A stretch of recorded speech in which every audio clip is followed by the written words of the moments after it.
Այս պահին ընդմիջում է կենտրոնական ընտրական հանձնաժողովի նիստում հիմա գլխավոր քննարկվող հարցը այն հարցն է, թե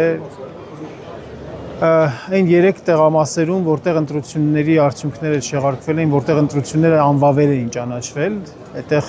ես ասեմ, որ 3000-ից ավելի ընտրող է մասնակցել այդ տեղամասերում եւ այդ տեղամասերում Բարգավաճ Հայաստան կուսակցությունը ավելի քան 200 ձայներ հավաքել։ Այս պահի դրությամբ ընտրությունների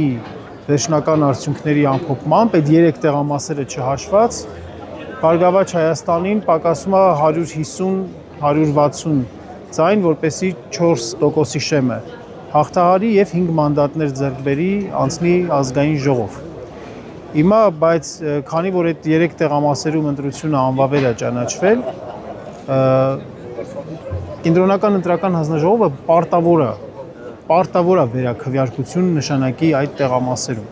որովհետև այդ մարդկանց ընտրական իրավունքը այսպիսով ոտնահարվում է։ Հասկացանք, որ ինչ-որ խնդիրներ, եթե անգամ տեղի են ունեցել ու դրա արդյունքում անվավեր են ճանաչվել ընտրությունները, բայց մարդիկ, հազարավոր մարդիկ գնացել են եւ քվեարկել են։ Հիմա եթե որոշում ընդունեն, որ վերաքվեարկություն չի լինում, դա օրենքի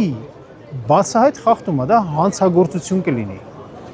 Մենք հիմա նստած դրան ենք սպասում, այսպես ինչ ասեմ, մի փոքրիկ հույսի շողով, որ ամեն դեպքում այս շենքում նստած մարդկանց մոտ, որոշում կայացնող մարդկանց մոտ ողջախոհությունը կաշխատի, բանականությունը կաշխատի։ Հակառակ պարագայում, եթե չեղավ դա եւ ընտրությունները այդպես էլ այդ 3 տեղամասերում անվավեր եղավ։ Ինչ ենք տեսնում։ Տեսնելու ենք, որ ամբողջ Հայաստանով, ամբողջ հայ ժողովուրդը տեսնելու է, որ քաղաքական պատվերով, փաստորեն կենտրոնական ընտրական հանձնաժողովը արհեստականորեն դուրս է թողնում մի ուժի, Բարգավաճ Հայաստանին, եւ նրա մանդատները գնում են, նրա մանդատների մեծ մասը 3-ը կամ 4-ը գնում են քաղաքացիական պայմանագրին, որը որ 3/5-ը ձեռք բերելու